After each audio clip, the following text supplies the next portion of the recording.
Hey, welcome to the Overseer Pamphlet. My name is Rob, and I'm the host of this one-man show. Welcome back to the podcast.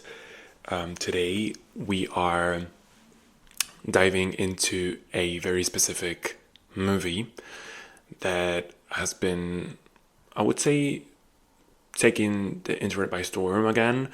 I think it's like, I'm not really sure yet if it's going to be a cult classic or,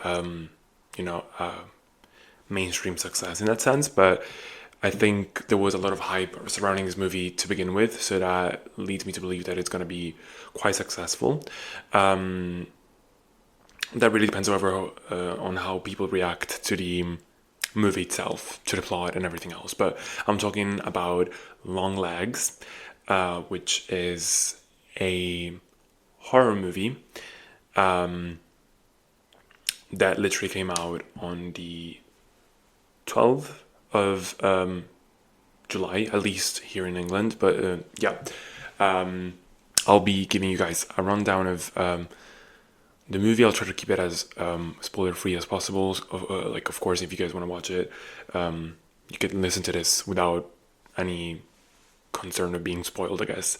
But I just want to give you my also my first impressions, what I think of the movie. I still think technically these are my first reactions. I haven't had much time to really let it marinate in that sense. Literally, it's been 2 days. So, but I do have a lot, to talk about, a lot to think on in that sense, and I do want to express my feelings and my first impressions. Let's just say, so there's I would say that this is in no way a fully comprehensive account of my thoughts on the movie, but close enough, I would say, close enough. It's just what immediately impressed me about the movie, what I thought could have been done better, what I thought flopped a bit but fell flat and all that.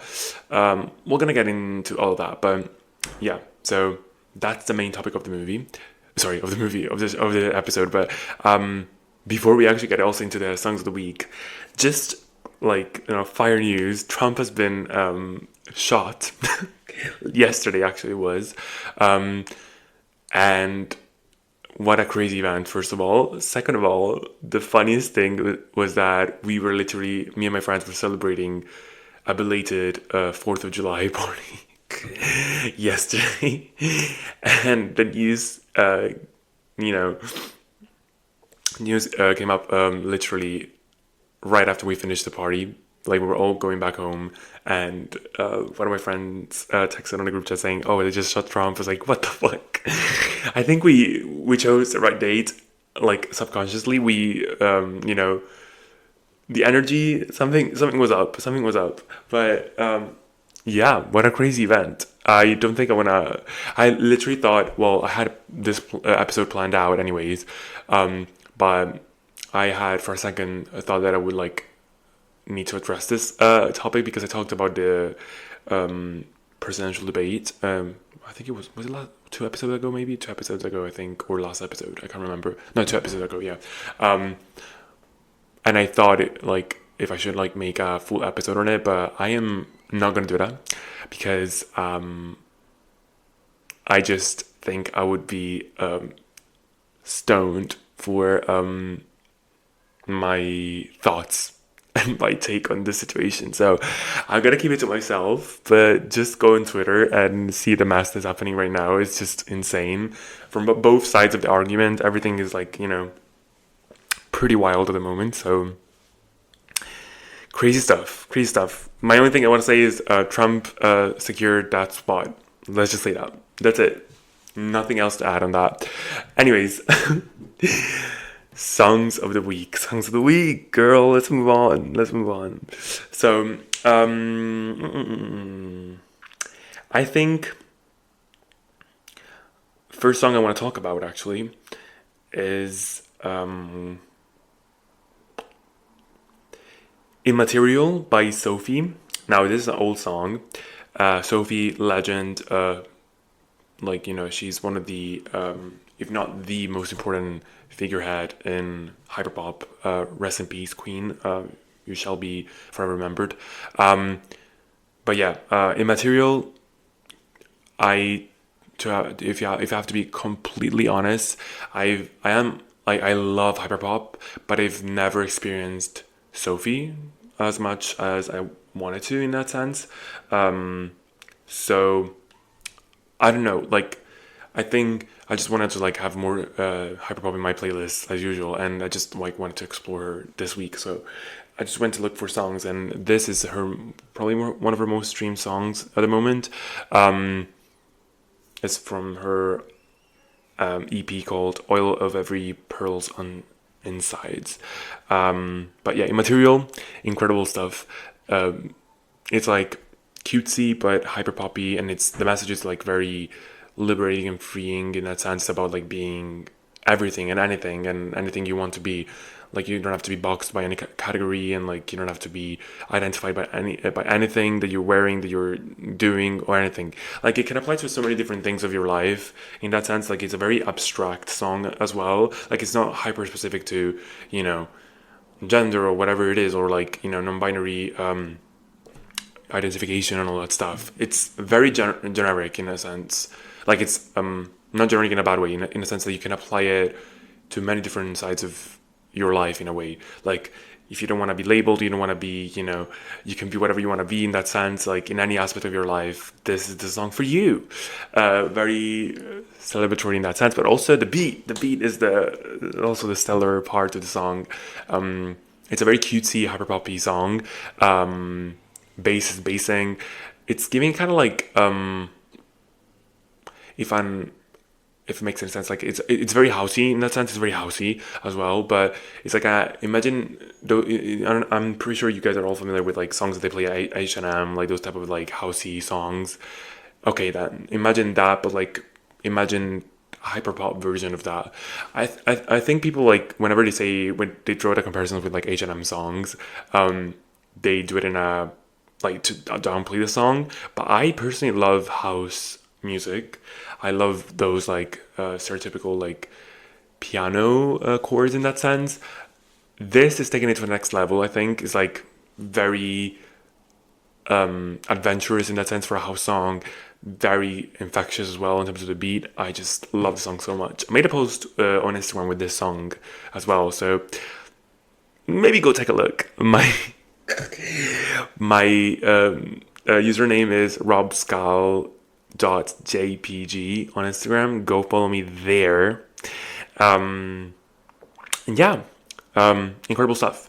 So yeah, just a very nice song. I love it so much. So she's going on a playlist of the month, which by the way you can find it on my Spotify. You can just type in on your Spotify like the Overture Pamphlet songs of the week dash the current month we're in. So this one is gonna go into the July playlist. Yeah. So let me add that right up. Where the fuck is that? Songs of the week. Hello? No, there it is. Then next song I want to talk about. Next song. I want to talk about "We Are Making Out" by Muramasa and Yeole. I'm not really sure how to pronounce her name, but "We Are Making Out" is another. Maybe maybe I will put it in like in the hyperpop category in that sense, but sound wise, it's kind of reminds me of "I Love It" by Charlie XCX and Icona Pop. Incredible track. The lyrics are so funny, and whenever there's like a reference to London and to specifically the underground, the tube, it's just something in me like shifts, and I'm like feral for that song. And the song is just like about we're making out in the underground, we're making out in DLR, we're making out in the Northern Line, we're making out on the Bakerloo line. She just name drops every possible tube line, and I'm like, song of my life, That's I love it. I sound like Camila Cabello there. The cops. Shit. Anyways, yeah, song is incredible. The beat is, as I said, like it's very reminiscent of like those like EDM early 2010s songs in that sense. Like it reminds me so much of I Love It by Charlie XCX and Icona Pop, as I said. incredible stuff. So if you like that vibe, I would say also try and give it a listen. Very cool stuff. This will also be on a playlist. So yeah. I kind of want to shout out this song as well. It's called Blue by Pink Pantheress, and it's in her album Heaven Knows. I didn't really, I don't think I listened to the full album when it came out, but this song recently came up on my Instagram, I believe. It was a post by one of those meme pages that I follow. Might have been Unseasoned Water. I can't remember the page. I follow too many, but to be fair. But I was like, this is a hit. This is a low-key banger. Blue is very much like Pink Pantheress are her best. Like, it's that kind of like, it's our signature sound. If you know Pink Pantheress songs, it's that vibe. It's just the melody for me, like, it's much, much, much more captivating than any other songs she makes. I like her sound so much, to be fair. Nobody gives her enough credit. Like, we all, like, the stands do give her like the credit for popularizing that genre, which is like sort of like R&B, but like fast-paced pop R&B in that sense. But she is the blueprint for real. Like, New Jeans, for example, in K-pop, they are basically her children. Like, It as well. That the whole trend in K-pop of like making these R&B pop songs, it all started from Pink Pantheress. Like, she popularized that sound in the West more so. Like, it's a very popular sound here in the UK, I would say. But yeah, for example, Boys Liar is a big example of that. That's the sound that she popularized and is still hitting. So if you like that kind of sound, if you like New Jeans, if you like Eyelids, if you like that kind of like R&B pop sound, then delve more into Pink Pantheress's discography, because I think she has so much to offer there. She literally is a blueprint. I'm not kidding. Actually, the pink print. Thank you very much. But yeah, Blue is going in the playlist. Blue is going in the motherfucking playlist. I don't care. So we're at 3 songs. And you know what? I think... You know what? I want to save this song for when the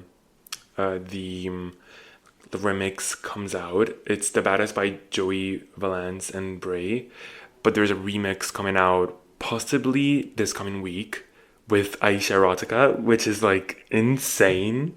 Like, that alone is like, what the fuck? But if you go on TikTok, you can catch a snippet of that song, and it just eats. So I'm gonna probably talk about that in my next episode. If it's actually true that it's coming out this coming week, catch me talking about that for sure. Also, big disclaimer: I haven't made up my mind yet. I'm not sure if I want to bring my laptop with me to Italy. I'm leaving for Italy literally next weekend, like next Saturday. So I'm not really sure if I'm going to bring my laptop with me or not, and I'm going to be away for like 2 weeks. So there's a possibility that I won't be recording any episode for 2 weeks straight. But I don't know. In my little brain, I'm making up my mind, I guess, on like whether I should bring it or not. If I do, I'll try to I'll definitely record 2 episodes, like for real. I'll do that. I'll make sure to like bring those out. But if not, and if you don't see any episode, you know what's up. You know what's up. So yeah. Either way, time to get into the real girl, the main girl of the episode, which is Longlegs. Longlegs is as I said, like a horror. I would classify it as also thriller, maybe, because there's a lot of like overlapping themes between the two. But it was a film directed and written by Osgood Perkins, and the main actors in the movie are Nicolas Cage and Micah Monroe. First of all, before we get into the actual movie, I want to say, first of all, Nicolas Cage, I'm sorry if I ever doubted you, but I after this movie, I like looked back on his like cinematography in that sense, like in his catalog, or like what he's appeared on, and um, that guy has taste. He has versatility in terms of like roles and everything else. So, and I love the fact that it's like, well, he had his big breakout and everything back in the days. He already cemented his role in the movie industry, and now he's like moving towards these kind of movies, which are a bit more like niche, a bit less mainstream. I would say horror is definitely not a mainstream genre in that sense. Even though like this year has been the year of horror movies, like there's so many horror movies coming out, but yeah, I appreciate him. I appreciate that he like is delving into like these interesting projects, and he's also a producer in this movie. Like he produced the movie through his own production company called Saturn Films. So yeah, that's Nicolas Cage. Like kudos to him. I'm gonna get to him when we talk about some of the things I liked about the movie, like his performance, but. And the other main name in the movie is Micah Monroe. Micah Monroe is mostly like famous for like she's a horror movie girl. Like she stars in so many horror and thriller genre movies. Like she appeared in The Guest, in The Watcher, in Villains. So she has like she's a scream queen, definitely 100%. So. And I have to say, in this movie, she shined so brightly. She was incredible. She is the main character, to be quite frank. Like Longlegs. Oh, by the way, yeah, Nicolas Cage is playing Longlegs, the main killer, the main villain. I would say of the movie. But yeah, Micah Monroe is playing the main girl, the Scream Queen girl. She is the main one. So I'll also get to her when I talk about the cast and everything. So yeah. Anyways, the story goes, and as I like, I'm trying to like to keep this as spoiler free as I can. But the plot goes as follows: this movie set in the '90s, I believe, and it's basically following a FBI agent, which is Micah Monroe. In the movie, her character is called Lee Harker. So it follows this FBI agent who is trying to uncover a series of murders committed by a specific killer who is Longlegs. Of course, it's like an FBI mission. Like she's engaged by the FBI, and we actually start off with the movie with her very first missions, and it quickly goes down into like it doesn't spare any time to get into actual real deal, which is this series of murders. And also there's no time wasted in terms of like trying to figure out if it is Longlegs or if it's not. Like it's pretty well established from the beginning that these series of murders are connected immediately, so we know that going in as soon as the movie starts, and I appreciate it for that because I think it makes it even more fun to watch the movie because you are already on it in that sense. You don't have to figure out if there's actually any if there's actually any how to say connection with between the murders or not. Like you already know that that's the game, and you just like you're already catapulted into the movie with that expectation. So for the rest of the movie, you have to figure out what's the connection and like what's the like how can they catch the murder, and like how did they manage to murder all these people and all that stuff. So the types of people that the victims of Longlegs are all the same type of victims. He goes for basically families composed by like a little girl and two parents, of course. And these murders seemingly happen as suicide. Well, not suicide attempts, but like basically, all of them, basically the husband kills the wife and the child, and then the husband kills himself. So on the news and everything else, everyone is assuming that it's just like coincidental that there are all these like families where the same kind of dynamic happens all the time, but it's very clear, according to the FBI agents, that Longlegs is behind these murders, even though it's very difficult to understand how, because there's no sign in any of these murders of like trespassing or like anyone else coming from the outside into the house and like killing them basically. But we know that he's behind it because he leaves letters with his signature and everything else. Like he wants the FBI to know that he's behind it. So that's the fun. That's the like how the fun part starts of the movie. Like you are quickly catapulted into this like world, and it's pretty established very soon that also Lee Harker, the main girl, she is somehow tied to Longlegs. Like I think the opening shot immediately puts it in that way. Like it's very clear from the beginning. But either way, they also quickly establish that she has some sort of like supernatural ability in some way. Like she can sense. I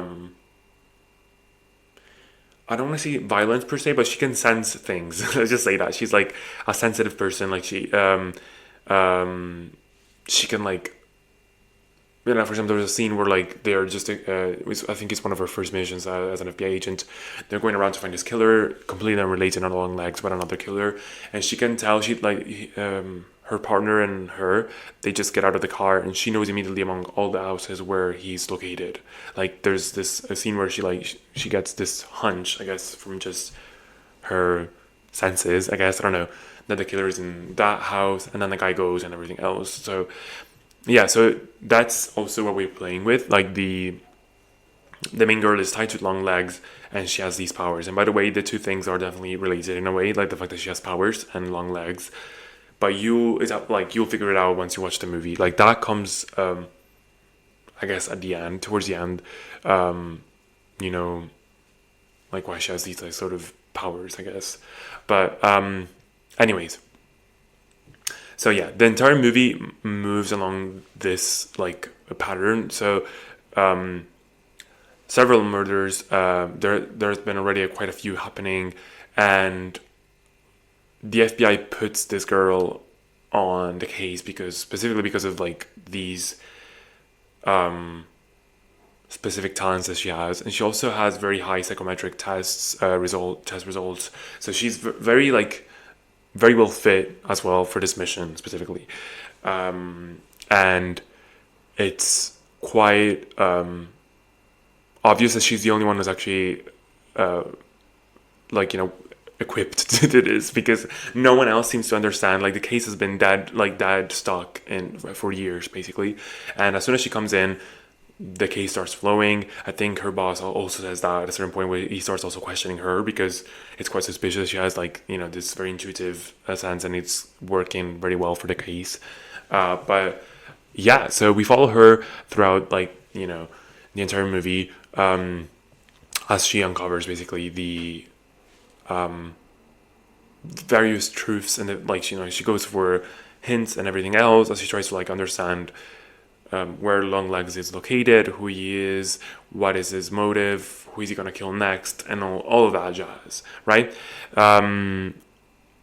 So yeah, so that's very, very fun. So it's like to me, for first and foremost, like when I like read about the synopsis of the movie and everything else, and I like the details started like coming out about the movie, I was very much intrigued by the fact that it's like a combination of, you know, detective movies and like thrillers, like a murder like looming large and killing, you know, these people, but also it's paranormal and like supernatural, and the killer is connected to like the devil and everything else. So it's a mix of like these different genres, I guess I would say, subgenres in a way. But yeah, incredible stuff. So that really pushed me to watch the movie. I think that, and specifically the marketing of the movie as well, the way the trailers and everything else really, you know, convinced me. And I'm gonna get into marketing as well when we talk about the weak points. But so I don't want to talk anymore about the plot, because I don't want to like get too much into the like, you know, into spoiler territory, because, you know, the fun part of the movie is actually like discovering it getting the little clues and everything else, and like following the entire process as it goes along. So that's pretty much the plot. Now, as for my opinions of the movie, I think I want to talk about the strong points and the weak points. Like I made a little list of like, what I found really captivating about the movie, and what I found really, I don't want to say disappointing, but well, maybe disappointing. Yeah, maybe that's a good word. But yeah, but I want to start off with the strong parts because we want to get the positive out of the way. Like we want to be positive as much as we can. I think the biggest takeaway from the movie, that the one that I was expecting in a way to be incredibly good, was the cinematography. Anyways, starting from the trailers and everything else I said, and boy, it lived up to the expectations in that sense. Like cinematography in this movie is incredible. Camera works just beautiful, but also I think color grading and sets and everything else, also costumes, like I think also that there must be like some sort of like filter on the movie. Like it's very brown adjacent and like warm tones and everything else. It's very, very, very cool the way it's shot. I love the camera work here. It's just used so well. Like the zoom ins and the zoom out, and like the static, and like the camera being still and like focused on one single shot for long times and everything else. Just incredible stuff. The panning out, the zooming in and zooming out, they're used so well, and they just know how to use the colors on their own advantage as well. So it's like very captivating. I think even the beginning, the first scene ever, all covered in snow, and then there's like there are these pop of colors in the movie, just beautiful. So yeah, I think cinematography really elevated the movie in my opinion. Like it really set the mood as well. I think you can do so much with the right cinematographer and like the right angles and everything else. You can really communicate so much through that already, and it was, I think, vital for this movie to have this sort of cinematography, because it really, like, the selling point of the movie and the main purpose of the movie is to put you in this like very anxiety induced mood. Like you're literally, for the entire duration of the movie, you're in this like very anxious state, because I think there's multiple points to that, but one of them is the cinematography, like the way it's shot and everything else. It's always very, you're always like put on this like expectation set point in a way. Like you're always expecting something to happen, and that's another matter if the thing happens or not. But from that standpoint, it's working. Like it's really well done. What I did not expect instead was to like love the acting as much as I did. Like that was the unexpected part in my opinion that really made the movie special in my opinion.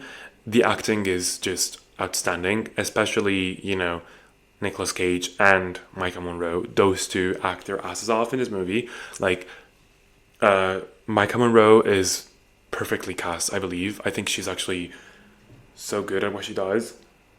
Like she fits the role of this like very reserved young worker who also has like some sort of secret, and she's also very fragile in that sense, and she has these like very weird personality as well, and a difficult relationship with her mother and everything else. Like she really embodies the role so well, and you can tell she's a very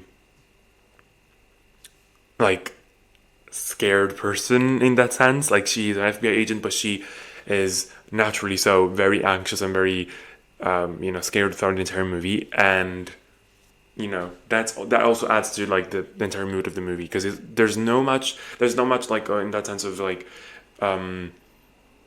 high-paced, like fast-paced music and everything else. There's a very like minimalistic, I would say, like sound in the movie, and everything is really very well portrayed, mostly by the acting and everything else, and the cinematography again. So the mood is like set up so well, even by her acting. She's so good.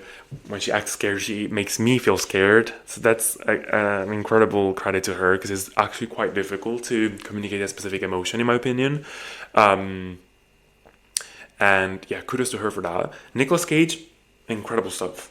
Like I think they transformed him so well for this movie, like in terms of makeup and everything. Like he was unrecognizable, but also he was in his Joker bag, in my opinion. Like he really reminded me of the Joker at times, but he was also like making it his own, very psychopathic type of character. At times, like so weird and like so out of the box that it gets creepy and scary at times. But it was so well acted. Like he really acted his like he was very unexpected, I would say, because I don't know, I'm used to seeing him in like very basic movies, but this is like completely 180 for me, like watching him in this role. So yeah, like he sold it. He sold the villain. He was crazy. He was creepy. He was uh, I don't know, like difficult to even decipher in a way sometimes because he was like so batshit crazy. But yeah, he ate it down with this movie. Period. Um, so yeah, the acting was another great point, I would say, to the movie. Um, and as I already mentioned, this like what I really liked about the movie was this like constant mood that you were put in, and this constant like state of anxiety that you have to like like suppress the entire movie. And I think part of that was also achieved through these plot devices and like and the music score, the very minimalistic music score as well. I really like those elements of the movie. By plot devices, I mean mostly the fact that you have to like solve this puzzle basically, and so the attention is always like on the movie. Like it really went. I think I never thought the movie was boring at any point at all, which is very good. Like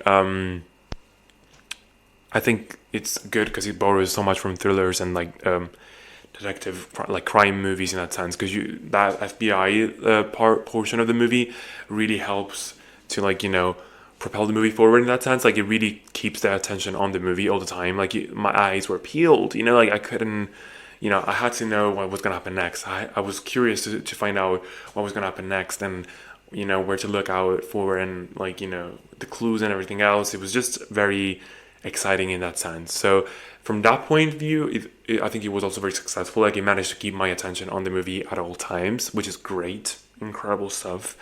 And yeah, the score as well, as I was saying, it also helps to like keep on fueling this like anxiety and this very anxious state. So yeah, that cannot complain about that at all. I also appreciate the humor that was put into the movie as well. There are some like passages where it's like made to be laughed with in that sense. Like some of the lines are very funny, and I think they're put in the movie in a very strategic way, which is to just like sometimes alleviate and like ease up the tension that is, as I said, like throughout the entire movie. So that was very smart of them, because I think if it was purely that, like if it was purely tension all the time, like if there was no relief whatsoever in the movie, it would be a hard rewatch and a hard watch as well, maybe for some people in the first run. But the humor sprinkled in, I think it's actually very effective and it's very charming as well. And in my theater, so many people laughed at different times of the movie, not because of how weird it was, but mostly by the very funny lines and everything else. So I appreciated that. 100%. So yeah, these are like the elements that I really think shined very like shine through and made the movie very special in a way. And what would make me like want to rewatch it in that sense. If I wanted to experience those things, I would 100% rewatch that. Now, to get into the weak parts, I think the movie is, first off, and also to manage your expectations, maybe not as scary as you may think it is, or like I don't know, if you've watched the movie, the trailers and like the ads and everything else. The movie is portrayed to be much more scary than it actually is. I think that's very important. Before you go into the movie, don't expect it to be jump scary as much as you think it would be. Don't expect it to be as you know gory or any of the sort. It's actually not that gory at all, to be fair. I've seen much worse. So I think from that side, it was sort of disappointing in a way, and I think I have to blame the marketing. Now, the marketing itself, yeah, I want to make a little, parenthesis on that, like a little subsection on this, but the marketing itself was brilliant. I think probably one of the best campaigns I've ever seen for a movie. Like so engaging and so unique and so innovative, like so smart. Like from the first ads and from the deciphering the messages in the trailers and calling the number that was like on billboards, or even like I think recently there are some trailers that came out of the actress playing Lee Archer. They literally put the scene where she meets up with Longlegs, and they had, instead of like the music and anything else, they had the actress's heartbeat of when she filmed the scene as a sound. So the BPMs and everything, like you could literally sense, like you can relate to her tension while sensing that, while filming that scene and everything else, which is like so smart, so innovative and like ingenious in that sense. I loved it. The marketing, as I said, was incredible. I think I've been talking about, like, I've been seeing things about this movie for a long ass time now. Like it's been probably a good 3 months or something, and every time I see like an ad or something about this movie, it's always unique and very captivating, which kept, I think, the interest in the movie up for all this time, and like it garnered a lot of attention for that reason. Mind you, like I think there's no track record behind like the success of these movies, like this director as well. Like he has a mixed review in terms of director, but there was no big name apart from Nicolas Cage, I would say, like, and he even is pretty unrecognizable in this movie. So I think they really had to like rely on something to like make the people go and watch this movie, and the marketing won.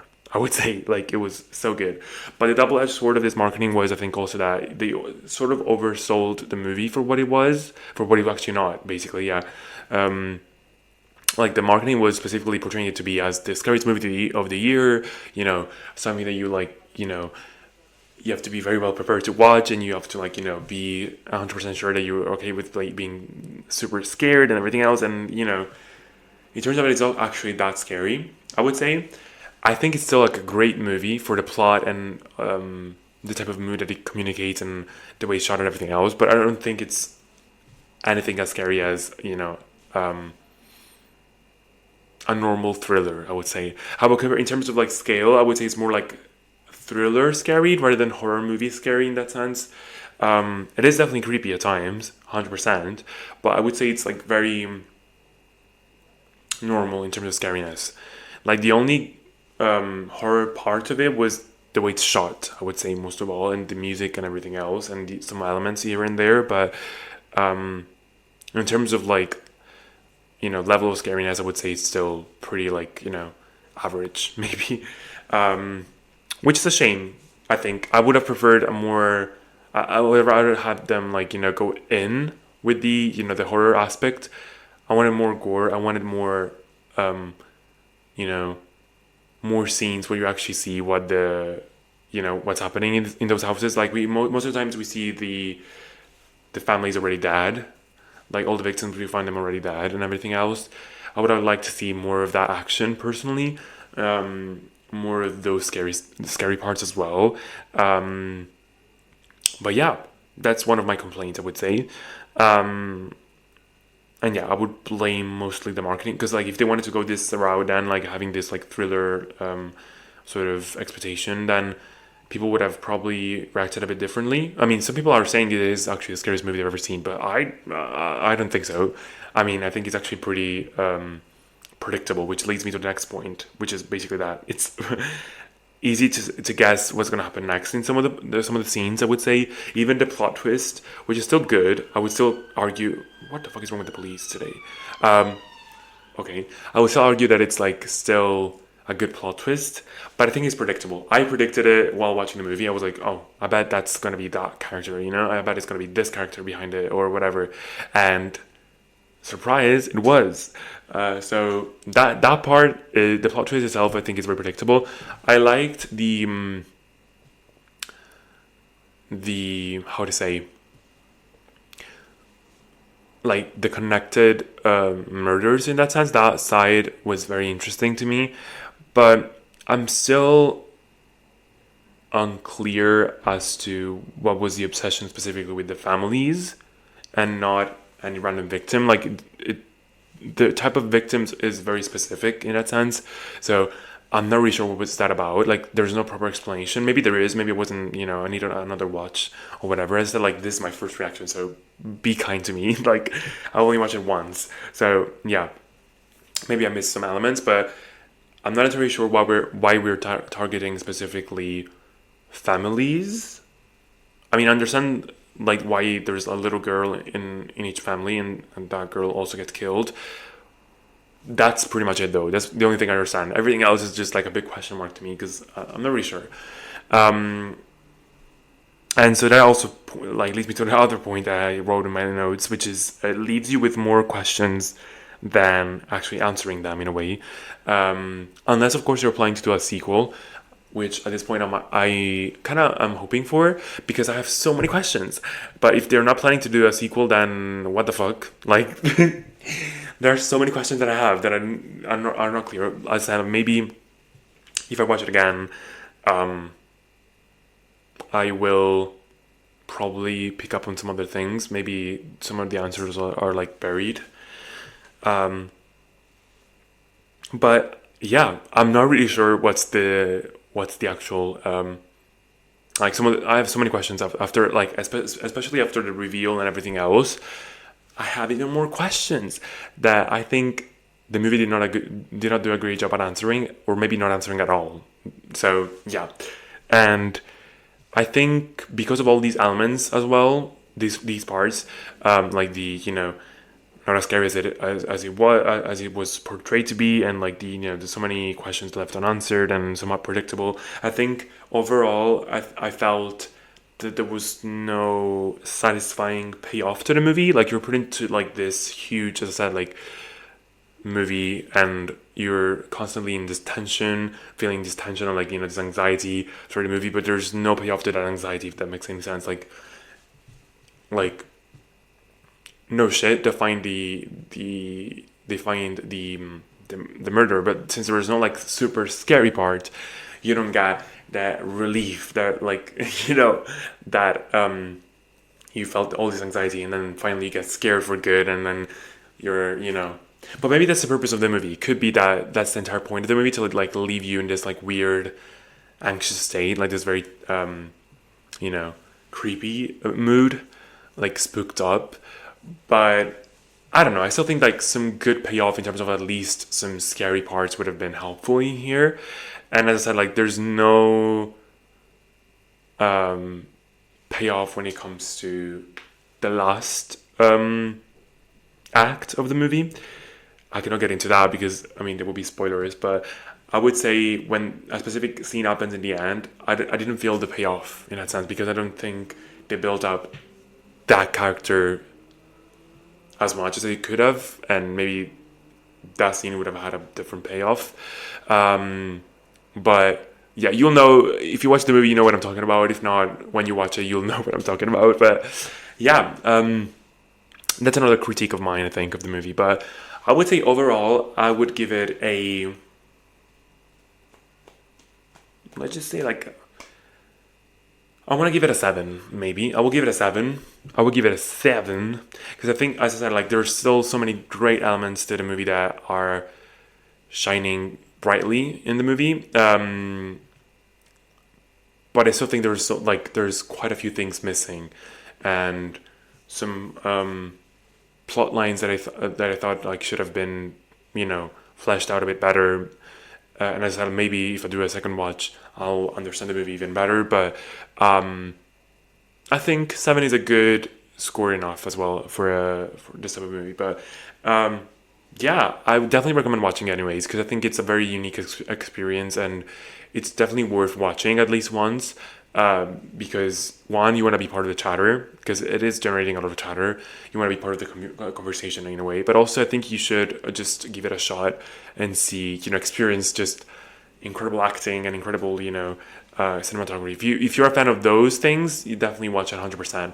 But don't go into this movie with the expectations of like getting scared. If you're there to be spooked and scared for good, you're not gonna get that. Or at least I didn't get that, and I had those expectations. So try to go in with different expectations, maybe, and you'll enjoy the movie even more. That's my only advice, I guess. But apart from that, yeah, good movie. I'm excited to watch even more movies. This season seems to be packed, like Maxine, and there's also another horror movie as well. And then we have, Wolverine and Deadpool coming out, and, much, much more. So, like Twisters and all those movies. But Alien, oh my god, I can't wait for Alien. That's gonna be so fucking good. Oh my god. But, yeah. Movie nerds. Hope you guys enjoyed this breakdown, this spoiler-free review, and yeah, I'll catch you in the next episode whenever that is coming out. But yeah, have a great week and keep on being great, and go get spooked up during this very hot season. Go for it. I recommend 100%. Bye.